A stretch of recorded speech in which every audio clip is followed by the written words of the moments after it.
Bismillahirrahmanirrahim. Alhamdulillahi rabbil alamin. Wal aqibatu lil muttaqin wa la udwana illa 'alal zalimin. Asyhadu an la ilaha illallah wahdahu la syarikalah, ilahul awwalin wal akhirin. Wa asyhadu anna Muhammadan 'abduhu wa rasuluh. Shalawatu rabbi wa salamuhu alaihi wa sallama tasliman katsira, amma ba'd. Ikhwani fid din wa akhwati fillah, rahimani wa rahimakumullah. Alhamdulillah, di malam hari ini kita akan kembali melanjutkan dari pelajaran kita membaca kitab Syarhu Masail Jahiliyah yang ditulis oleh Syekh Saleh bin Abdullah Al-Fauzan hafizahullah ta'ala. Pada pertemuan sebelumnya telah kita baca di antara sifat orang-orang jahiliyah dan kebiasaan mereka adalah az-ziyadatu fil ibadah, yaitu menambah-nambah di dalam ibadah. Seperti mereka melakukan ritual pada hari Asyura, yaitu hari di tanggal 10 Muharram, dan dari sifatnya juga mereka mengurangi ibadah. Jadi mereka menambah-nambah ibadah serta mengurangi ibadah. Contoh mereka mengurangi ibadah, mereka tidak mewukuf di Arafah pada saat melakukan haji. Mereka wukufnya di Muzdalifah. Kemarin kita sudah sebutkan bahwa perkara ini banyak diwarisi oleh orang-orang dari kalangan umat Islam yang mereka membuat perkara baru dalam agama, melakukan bid'ah, apakah dengan menambah syariat atau dengan menguranginya. Dan kemarin telah kita jelaskan bid'ah itu terbagi menjadi berapa? Ada dua. Ada bid'ah yang pertama, bid'ah yang hakikiyah, bid'ah yang sifatnya hakiki, artinya memang dia melakukan perkara baru yang sebelumnya sama sekali tidak ada contoh. Itu bid'ah hakiki. Yang kedua ada namanya bid'ah idhafiyah. Sudah ada syariatnya, tapi dia tambah. Istilahnya orang sekarang dia modifikasi lagi kembali. Jadi contoh misalnya seperti zikir. Zikir itu disyariatkan, salawat kepada Nabi sallallahu alaihi wasallam, hal yang disyariatkan. Tapi ketika orang membuat zikir baru, apakah zikir jamaah atau yang semisal dengannya, salawatan berjamaah, maka ini dianggap juga sebagai perbuatan bid'ah, tapi bid'ah sifatnya apa? Idhafiyah. Sesuatu yang sudah disyariatkan tapi mereka tambahkan. Baik. Berikutnya kata Syekh rahimahullahu taala, al-mas'alatu al-hadiyatu was-sab'un. Masalah yang ke-71 dari kebiasaan orang-orang jahiliyah dahulu adalah tarkuhumul wajibah wara'an. Mereka meninggalkan perkara yang sifatnya wajib dengan alasan wara', berhati-hati. Ini sudah kita singgung juga kayaknya, sudah kita baca. Sudah atau belum? Sudah. Baik. Di antara sifat orang-orang jahiliyah, mereka sengaja meninggalkan kewajiban dengan alasan wara'. Dan sudah kita terangkan wara itu artinya apa? Tarku ma la yanfa'u fil akhirah. Definisi wara. Wara itu artinya, kalau bahasa Indonesia artinya berhati-hati. Tapi kalau diterjemahkan definisinya dalam bahasa Arab, wara itu adalah meninggalkan sesuatu yang tidak memberi manfaat untuk akhiratnya. Itu wara. Ya. Jadi terkadang ada dalam kehidupan ini, ya, hukumnya mubah, ya, boleh dikerjakan. Tapi seseorang meninggalkannya, ya, karena dianggap ini tidak ada manfaatnya untuk kehidupan akhiratnya, maka dia tinggalkan. Maka meninggalkan tersebut itu disebut sebagai perbuatan wara. Baik. Wara'nya orang-orang jahiliyah dahulu yang disebutkan oleh Syekh di sini, itu namanya wara' yang bukan pada tempatnya. Kenapa? Kata Syekh, mereka mendekatkan diri kepada Allah dengan cara meninggalkan kewajiban. Ya, contoh kata beliau, mereka wukuf di Muzdalifah sebagai pengganti dari wukuf di Arafah. Ya, jadikan syariatnya, ya, dari rukun haji itu adalah wukuf di mana? Di Arafah. Dia tidak. Justru dia katakan kita wukuf di Muzdalifah. Ya, kita wukuf di Muzdalifah. Maka mereka meninggalkan wukuf di Arafah dengan alasan apa? Ini adalah bentuk dari wara. Bentuk dari wara. Jelas ya? Ini yang telah kita terangkan di pertemuan sebelumnya. Tapi kita lanjut. Kata penulis rahimahullahu ta'ala, al-mas'alatani al-thaniyatu wal-thalathatu wal-sab'un. Ya, dua masalah disebutkan. Itu masalah yang ke-72 dan 73. Di antara sifat orang-orang jahiliyah adalah ta'abbuduhum bitarkit tayyibati minar rizki. Satu. Yang kedua, wa tarkiz zinati fil libas.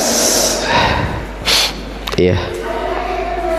Mereka beribadah, mendekatkan diri kepada Allah dengan cara meninggalkan yang tayyib, yang baik-baik, minar rizki, berupa rezeki.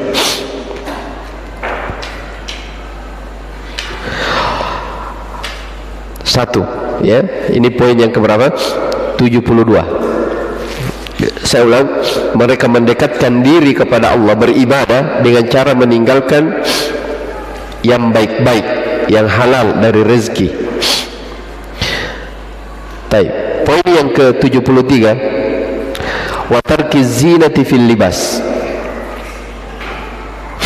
Mereka mendekatkan diri kepada Allah dengan cara meninggalkan az-zinah, ya, keindahan di dalam al-libas, berpakaian.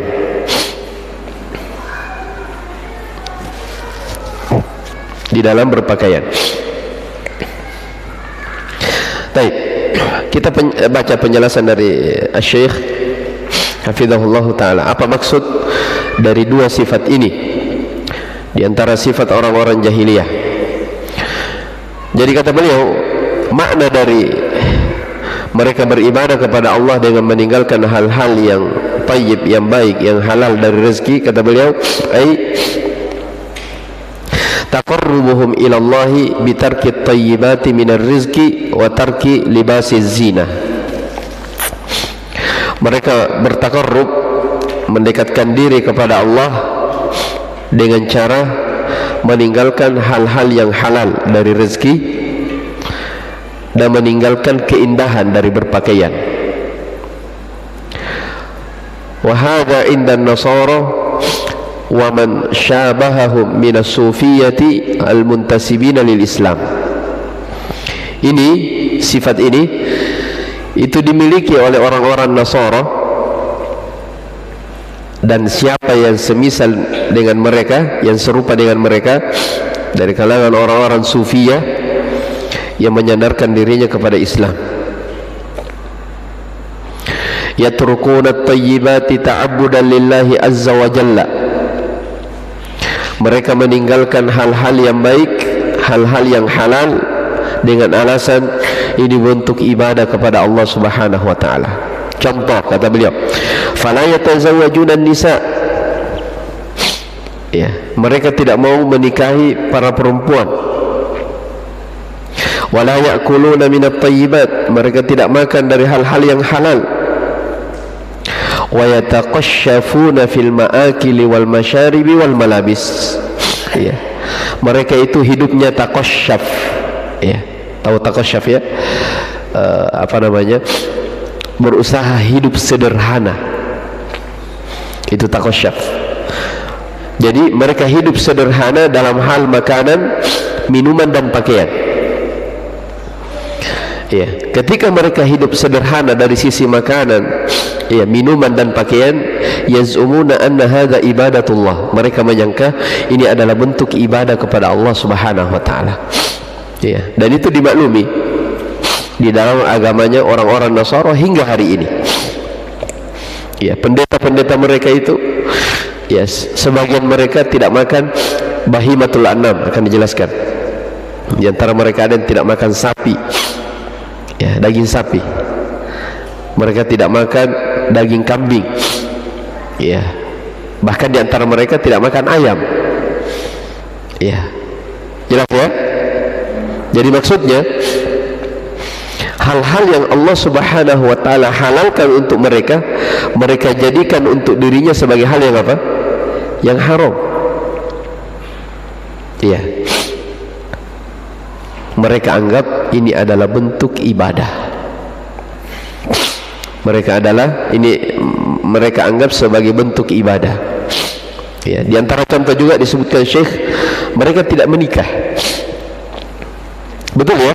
Sebagian pendeta itu, ya, bahkan keumuman mereka tidak apa? Tidak menikah. Iya. Kenapa? Alasannya semua kembali kepada sebelumnya. Ya, mereka mendekatkan diri kepada Allah dengan meninggalkan sesuatu yang apa? Yang halal. Ya. Makanya dalam sebuah riwayat disebutkan, ya, ada 3 orang yang mendatangi Nabi SAW, ya, bertanya kepada Aisyah tentang ibadah Nabi SAW. Ketika Aisyah berbicara tentang ibadah Nabi SAW, mereka menganggap ibadah Nabi ini kurang. Iya. Satu dari 3 orang tersebut mereka mengatakan apa? Dia akan fokus ibadah, wala tazawwajun nisa, dan saya tidak akan apa? Menikahi perempuan. Jadi alasannya kalau menikah perempuan itu artinya menyibukkan dia dari ibadah. Ya. Padahal nikah adalah hal yang disyariatkan, hal yang diperintahkan. Iya. Ketika mereka beralasan meninggalkan nikah dengan alasan itu tadi, kata Nabi SAW apa? Man raghiba an sunnati falaysa minni. Barang siapa yang benci terhadap sunnahku maka bukan dari golonganku. Sama dengan orang-orang Nasara yang disebutkan di sini. Iya. Jadi mereka mengharamkan dirinya hal-hal yang Allah halalkan, mereka sangka itu adalah bentuk ibadah.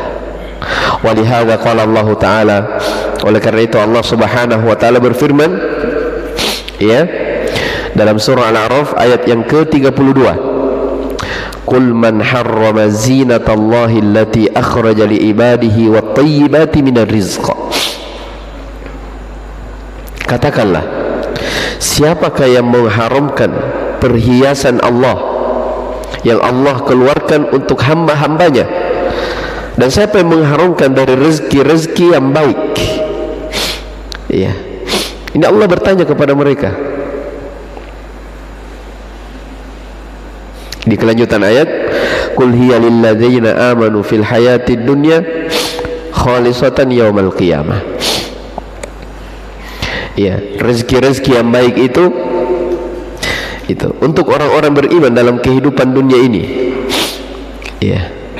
Dan khalisatan yaumal qiyamah, pada hari kiamat murni untuk mereka.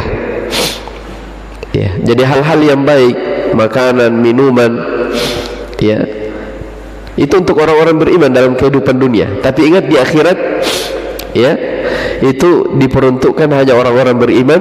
Orang kafir mereka tidak apa? Mereka tidak dapatkan lagi. Ya, mereka tidak mendapatkannya lagi. Kemudian di ayat yang lain, ya ayyuhalladzina amanu la tuharrimu thayyibati ma ahallallahu lakum. Wahai orang-orang yang beriman, jangan kalian mengharamkan thayyibat, hal-hal yang baik, ya, ma ahallallahu lakum, sesuatu yang Allah halalkan untuk kalian. Baik.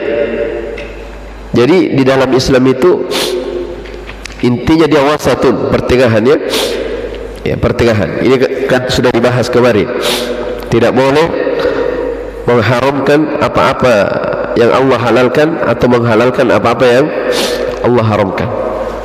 Ya, kalau di sini orang-orang Nasara mereka mengharamkan hal-hal yang Allah halalkan. Wa kadzalika harramu ba'dha bahimatil an'am. Demikian pula mereka mengharamkan sebahagian dari hewan-hewan ternak. Wa qad abaha Allahu bahimatal an'am. Padahal Allah Subhanahu wa taala telah menghalalkan dari hewan-hewan ternak. Sebagaimana firman Allah Subhanahu wa taala, uhillat lakum bahimatul an'am. Telah dihalalkan kalian dari hewan-hewan ternak itu. Faharramu ba'dha bahimatil an'ami min ajli asnamihim. Perhatikan, mereka mengharamkan sebahagian dari hewan-hewan ternak dengan alasan berhala-berhala mereka. Itu sebabnya. Jadi kenapa mereka menahan diri misalnya dari makan daging sapi? Ya, alasannya itu untuk apa? Berhala-berhala yang mereka agungkan, mereka besarkan. Iya. Fa anzalallahu ta'ala, maka Allah menurunkan ayat, ya ayyuhalladzina amanu la tuharrimu thayyibati ma ahallallahu lakum wa la ta'tadu innallaha la yuhibbul mu'tadin. Wahai orang-orang yang beriman, janganlah kalian mengharamkan thayyibat, hal-hal yang thayyib, yang baik, ma ahallallahu lakum, sesuatu yang Allah halalkan untuk kalian. Wala ta'tadu, dan jangan kalian melampaui batas, karena sesungguhnya Allah tidak cinta kepada orang-orang yang melampaui batas. Menunjukkan bahwa iya, mengharamkan sesuatu yang Allah halalkan itu bentuk dari apa? Pelampauan batas yang dilarang dalam agama. Fatahrimut tayyibati min dinin nasara ar-ruhban, maka mengharamkan hal-hal yang baik itu termasuk dari agamanya orang-orang Nasara ar-ruhban, para pendeta. Wa min dinil jahiliyah, dan dari agamanya orang-orang jahiliyah. Wa man harrama halalan mujma'an ala hillihi irtadda an dinil Islam. Ini hukumnya, ya. Kata Syekh, siapa yang mengharamkan hal-hal yang halal, ya, dia yakini akan kehalalannya, padahal ya, saya ulang, wa man harrama halalan, ya, siapa yang mengharamkan sesuatu yang halal padahal itu disepakati akan kehalalannya tapi dia haramkan, irtadda an dinil Islam, maka hukum orang tersebut dia keluar dari apa? Islam. Ini hukum, ya, disebutkan. Sama kemarin sudah lewat, ya, menghalalkan sesuatu yang apa? Yang Allah haramkan, atau mengharamkan sesuatu yang Allah halalkan, sama saja. Ketika dia yakini maka ini bentuk dari kemurtadan. Ya. Kenapa dikatakan bentuk dari kemurtadan? Karena yang berhak menentukan hukum halal dan haram hanya siapa? Allah Subhanahu wa taala. Ketika ada manusia berbicara tentang hal-hal yang halal, hal-hal yang haram, dibangun di atas prasangka dan bukan ilmu, maka ini adalah bentuk dari pelampauan batas. Baik. Kemudian kata Syekh di sini, fa idza adafa ila dhalika i'tibaru hadha min at-ta'abbud lillahi azza wa jalla fa hadha iftira'un 'ala Allah. Kalau perbuatan tersebut, ya, perbuatan apa tadi? Mengharamkan sesuatu yang Allah halalkan, dia anggap itu sebagai bentuk ibadah kepada Allah Subhanahu wa taala, berarti masuk di poin sebelumnya. Ini lebih parah lagi. Ini namanya apa? Iftira 'ala Allah. Sudah lihat kan? Berdusta atas nama Allah. Iya. Paham tak? Jadi dia mengharamkan sesuatu yang Allah halalkan. Dia katakan Allah yang syariatkan ini, Allah yang perintahkan demikian. Ya, seperti kemarin sudah lewat ya. Mereka tawaf di Ka'bah dalam keadaan telanjang. Orang jahiliyah. Mereka tawaf di Ka'bah dalam keadaan telanjang. Iya, ketika ditanya, kenapa kalian melakukan hal yang demikian? Dia katakan, wallahu amarona biha. Allah yang memerintahkan kami seperti ini. Iya. Berarti mereka membuat apa? Iftira, berdusta atas nama Allah Subhanahu wa taala. Ini lebih besar lagi dosanya. Taib. Jadi kalau mengharamkan sesuatu yang halal atas nama Allah, ini kata beliau iftira. Karena Allah lam yashra' li ibadihi tarkut tayyibati bal amarahum bil akli minha. Karena Allah Subhanahu wa taala tidak pernah mensyariatkan kepada hamba-hambanya untuk meninggalkan sesuatu yang tayyib, yang halal. Bahkan Allah perintahkan mereka untuk memakannya. Ya ayyuhar rusulu kulu minat tayyibati wa'malu salihah. Wahai para rasul, ya, makanlah dari hal-hal yang tayyib, yang baik, dan lakukanlah amalan saleh. Walamma hamma jama'atun fi ahdi Nabi sallallahu alaihi wasallam bimithli hadza ghadiba alaihim an-nabiy sallallahu alaihi wasallam. Ya, di zaman Nabi sallallahu alaihi wasallam sekelompok dari mereka merencanakan perbuatan seperti ini, yaitu berusaha mengharamkan sesuatu yang Allah halalkan. Ya, maka kata Syekh, Nabi sallallahu alaihi wasallam murka kepada mereka.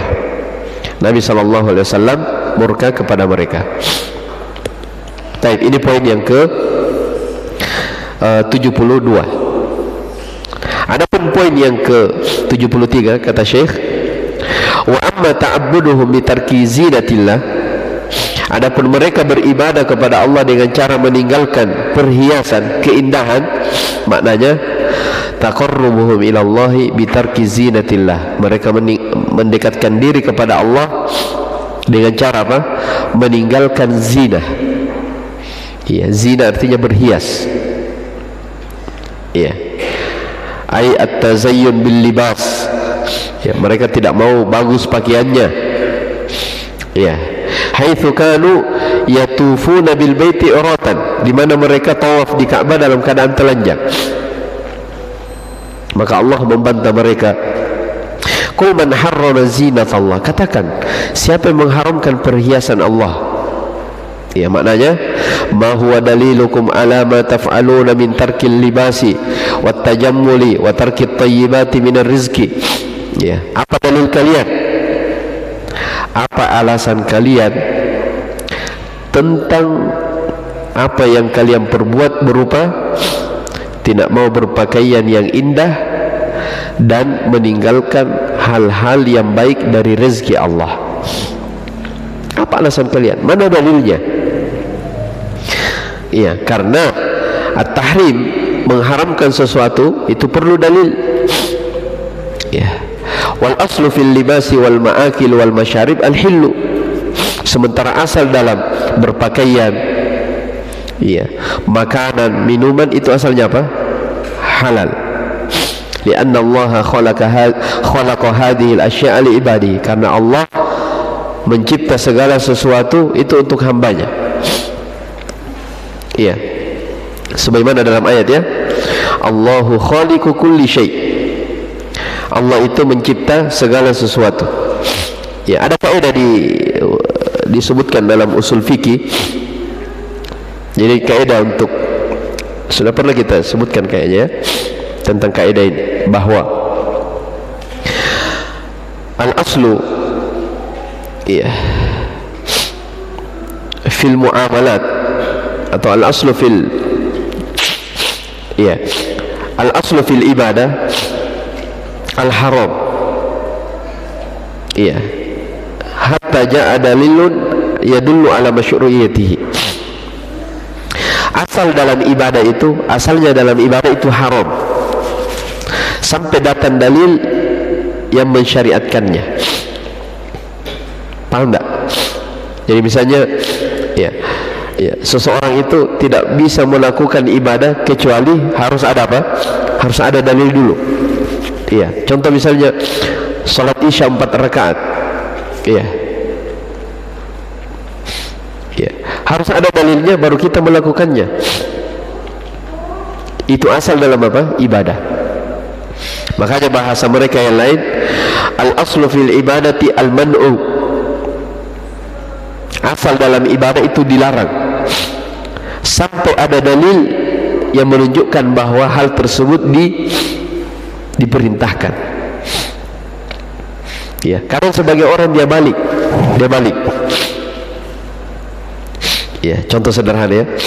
Dia bilang, mana dalil, ya, kalau maulid itu diharamkan? Ada enggak dalilnya?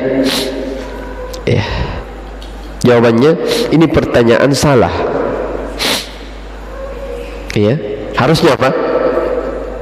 Mana dalil kalau maulid ini apa? Dibolehkan. Paham enggak? Karena kaidah umumnya asal dalam ibadah itu apa? Haram. Tidak boleh haram seseorang melakukan ibadah kecuali harus ada apa? Harus ada dalil dulu baru dilakukan. Jelas, ya? Iya. Jangan tanya dalilnya, mana dalilnya kalau ini dilarang? Ya ada dalilnya, tapi asalnya dalam ibadah itu haram sampai ada dalil. Baik, sebaliknya, al-aslu fil mubahat al-hillu. Asal dalam hal-hal yang mubah itu halal asalnya. Atau bahasa lainnya, al-aslu fil asya. Asal dalam segala sesuatu itu halal. Hatta ja'a dalilun yadullu ala tahrimihi. Sampai datang dalil yang menunjukkan akan apa? Dihalalkannya atau diharamkannya. Contoh misalnya, jangan ada yang bertanya, mana dalilnya kalau makan kambing itu halal? Iya. Mana dalilnya kalau daging kambing itu halal? Jawabannya, asal segala sesuatu itu apa? Halal. Ya, sampai ada dalil yang menunjukkan apa? Haramnya. Ya.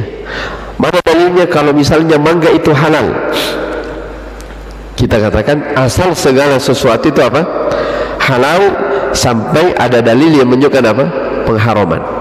Jadi kebalikan, ya. Asal dalam ibadah haram. Asal segala sesuatu halal.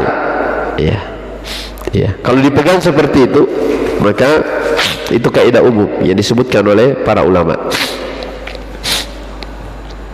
Makanya kata beliau di sini, ketika Allah berfirman, "Man harrama zinatallah," siapa yang berani mengharamkan perhiasan Allah? Kata Syekh, mana dalil kalian, ya, atas apa yang kalian lakukan berupa meninggalkan dari berpakaian indah, ya, meninggalkan dari hal-hal yang halal dari rezeki.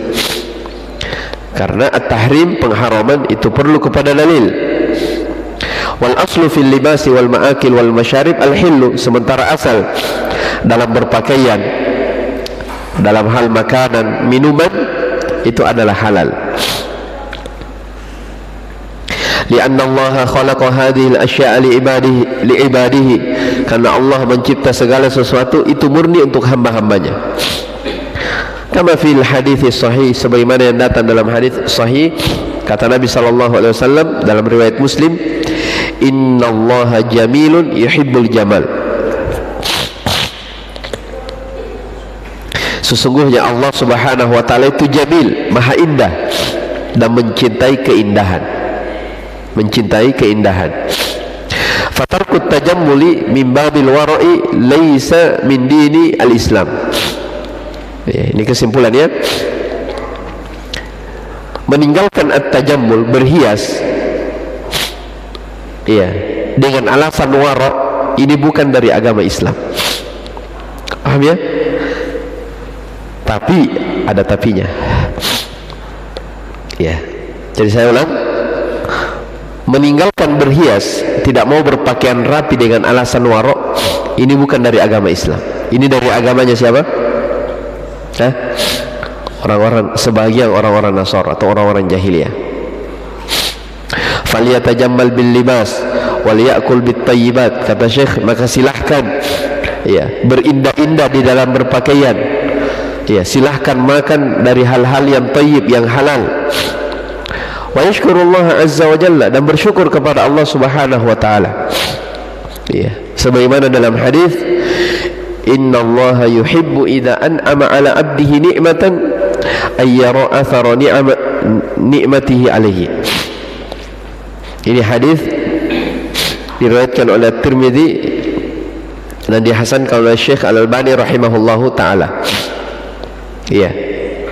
Maknanya, sesungguhnya Allah Subhanahu wa taala mencintai seorang hamba, ya, apabila Allah memberikan kepada seorang hamba sebuah nikmat, ya, maka pengaruh nikmat itu terlihat pada si hamba tersebut. Paham tak? Orang mendapatkan nikmat dari Allah, dia tampakkan. Ya, makanya dalam Al-Quran dikatakan apa? Wa amma bi ni'mati rabbika fahaddits. Adapun nikmat yang kamu dapatkan, ceritakan. Tidak apa-apa diceritakan. Jelas ya? Tidak apa-apa diceritakan. Iya. Sebagai bentuk apa? Bentuk kesyukuran kita kepada Allah Subhanahu wa ta'ala. Taib. Lakin, akan tetapi, yakunu dzalika min ghairi israf. Saya ulang kembali ke tadi. Kata Syekh tadi, tidak mau berhias, tidak berpakaian rapi dengan alasan wara', ini bukan dari agama Islam, tapi dari kebiasaan orang-orang jahiliyah. Maka silahkan berhias, silahkan berpakaian rapi, tapi ingat, yakunu dzalika min ghairi israf. Berpakaian rapi juga, tapi tidak berlebihan. Paham tak? Tidak berlebihan. Wala makhila, berpakaian tapi bukan dibangun di atas makhila, kesombongan. Iya. Karena dalam ayat Allah Subhanahu wa taala berfirman juga bahwa wa kulu washrabu wa la tusrifu. Ya, makan dan minumlah kalian dan jangan berlebihan. Ya, dalam ayat lain dikatakan apa? Wala tubadzir tabdzira, janganlah kalian mubadzir. Innal mubadzirina kanu ikhwana syayatin. Mubadzir itu berlebih-lebihan, itu adalah apa? Kawan atau saudara dari syaitan. Jelas ya? Jadi subhanallah, Islam itu pertengahan. Iya. Dan ini bantahan juga kepada sebagian orang-orang sufiyah. Iya. Dan diwarisi oleh orang-orang belakangan. Ya, terkadang subhanallah kelihatan pakaiannya compang-camping, ya, jubahnya yang yang sudah kusam, tidak dirawat, alasannya sengaja. Ya, dengan alasan apa? Ini warok. Ya, dengan alasan ini warok. Dan ini perkara yang bukan pada tempatnya. Jelas ya? Jadi boleh seseorang itu ya berpakaian indah, ya, tapi jangan juga israf, berlebihan. Ya, karena berlebihan juga ini dari sifat yang tercelah. Sifat yang tercelah. Taib. Makanya kata Syekh di sini, wa kana Nabi sallallahu alaihi wasallam yatajammalu fi jismihi wa fi malabisihi. Nabi SAW itu tajammul, berhias pada jisimnya, tubuhnya, ya, mereka rawat. Beliau SAW merawat tubuhnya dan pakaiannya. Wa yakhussu, ya, muqabalatal wudhu bimazidati tajammulin. Ya, lebih khusus lagi Nabi SAW itu berhias, ya, memperindah diri ketika muqabalah, ingin bertemu dengan utusan. Ya, maka beliau di situ lebih dia perindah lagi pakaiannya. Maka ini dalil-dalil, ya, bahwa seseorang itu tidak dilarang untuk berpakaian indah, tidak dilarang, selama tidak melampaui tidak melampaui batas. Ya, tidak melampaui batas. Karena sebagian orang juga subhanallah, ya, kadang beli pakaian, ya, misalnya beli baju kaos 5 juta. Ya, betul bahwa seseorang diperintah untuk berhias, memperbaiki pakaian, tapi bukan juga artinya membeli sesuatu yang melampaui batas. Ya, itu bentuk dari israf. Ya, beli tas misalnya ibu-ibu sampai miliaran. Ya, dan itu semuanya dari kebiasaan orang-orang jahiliyah. Baik, dengan ini selesai poin yang ke 72 dan 73. Lanjut ya, belum isya atau sudah? Masih ada. Baik. Kemudian kata beliau rahimahullahu taala, al-mas'alatur rabi'atu was-sab'un. Masalah yang ke-74 dari masailul jahiliyah, kebiasaan orang-orang jahiliyah adalah da'watuhumun nas ila dhalal bighairi ilmin. Ya, mereka mendakwahi manusia tanpa ilmu. Ya, dari kebiasaan orang-orang jahiliyah, mereka berdakwah tanpa dibangun di atas dasar ilmu. Ketika mereka berdakwah, mengajak manusia tanpa dibangun di atas dasar ilmu, maka jalannya hanya satu, pasti menyeru manusia menuju kepada kesesatan. Kata Syekh hafizahullah taala asy-syarh, ad-da'watu ila Allah bighairi ilmin hiya min amali ahli jahiliyah. Ya, berdakwah kepada Allah tanpa ilmu ini dari perbuatan orang-orang jahiliyah. Lianna Allah amara bid-da'wati ila sabilihi ala basiratin wa bil hikmati wal mau'izati al hasanati wal jidali billati hiya ahsan. Karena Allah Subhanahu wa taala memerintahkan, ya, seseorang untuk berdakwah kepada jalannya, jalan Allah, ala basiratin, di atas ilmu, dengan cara hikmah, mau'izatil hasanah, nasihat yang baik. Ketika terjadi debat, dengan debat yang baik. Iya. Nah, ini prinsip, ya, prinsip yang sangat mendasar. Ya, bahwa umat Islam mereka adalah umat yang dididik di atas ilmu.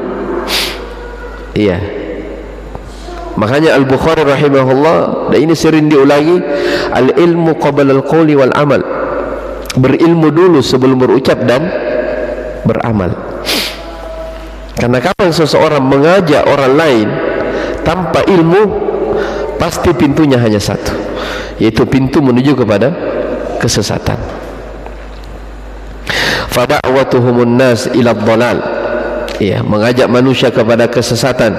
Targhibun nas fi mukhalafatil haq, ya, mengajak manusia untuk menyelisihi kebenaran. Ini dari sifat orang-orang jahiliyah. Allah Subhanahu wa taala berfirman, wa qala alladziina kafaru lil ladziina amanu ittabi'u sabilana wal nahmil khatayakum. Perhatikan dakwanya orang-orang jahiliyah. Mereka berkata kepada orang-orang beriman, ittabi'u sabilana, ikuti jalan kami, niscaya kami akan menanggung dosa kalian. Ini dakwanya siapa? Orang-orang Nasara. Orang-orang Nasara. Dan ciri utama orang-orang Nasara, tahu tidak ad-dallin? Sudah jelaskan ya? Ad-dallin yang disebutkan dalam surah Al-Fatihah adalah orang-orang Nasara. Apa sifat mereka? Mereka beramal tanpa dibangun di atas dasar ilmu. Ya, kebalikan dari orang-orang Yahudi. Orang-orang Yahudi berilmu tapi tidak mengamalkan ilmu yang dia ketahui. Taib. Makanya subhanallah ya, ada yang diingatkan oleh ustaz-ustaz kita bahwa sebahagian orang ada mu'allaf, ya, disyukuri dia masuk Islam dari Nasara, tapi ya setelah dia masuk Islam tiba-tiba jadi ustaz, tidak belajar, tidak ditahu pernah belajar dari Syekh Fulan, Ustaz Fulan, tiba-tiba jadi ustaz. Ya. Dan ini adalah perkara yang apa? Perkara yang disayangkan. Harusnya mereka pahami bahwa prinsip mereka di agama dahulu mereka adalah apa? Nasara. Nasara itu berucap dan beramal tanpa dibangun di atas dasar ilmu. Kenapa? Ketika masuk Islam kembali lagi ke kebiasaan sebelumnya. Paham tak? Kembali lagi ke kebiasaan sebelumnya. Iya. Dianggap sebagai orang yang ditokohkan, dianggap sebagai ustaz, tapi tidak ditahu belajar dari mana. Iya. Dan ini perkara yang sangat disayangkan sebenarnya. Iya, perkara yang sangat disayangkan. Wa qala alladziina kafaru lil ladziina aamanu ittabi'u sabilana wal nahmil khatayakum. Iya, orang-orang taib. Orang-orang kafir itu berkata kepada orang-orang beriman, ikutilah jalan kami, niscaya kami akan menanggung dosa kalian. Itu dakwah mereka. Fayad'unahum ila syirki, mereka mengajak kepada kesyirikan. Mereka mengajak untuk mengharamkan hal yang halal, menghalalkan hal yang haram tanpa dalil. Wa yad'unahum ila asya'a ma anzalallahu biha min sultan. Mereka mengajak manusia kepada sesuatu yang Allah tidak pernah turunkan dalil, bukti. Fa haula'i du'atu dhalalin, maka orang yang seperti ini itu adalah duat, ya, dai yang mengajak kepada kesesatan, ya, mengajak kepada, ya, wa du'atu ilal haqqi humul ladina yad'una ila ma anzalallahu subhanahu wa ta'ala ila ma syara'a. Adapun dai yang benar, yang berada di atas al-haq, mereka adalah orang yang mengajak manusia kepada perkara-perkara yang Allah Subhanahu wa taala turunkan dan perkara yang Allah Subhanahu wa taala syariatkan. Ya, bukan berdakwah tanpa dibangun di atas dasar ilmu. Baik, masih ada lanjutannya. Kita akhiri, insyaallah kita lanjut di pertemuan yang akan datang باذنillah taala. Wallahu taala alam. Subhanakallah bihamdik, asyhadu an la ilaha illa anta, astaghfiruka wa atubu ilaik. Walhamdulillahirabbil alamin.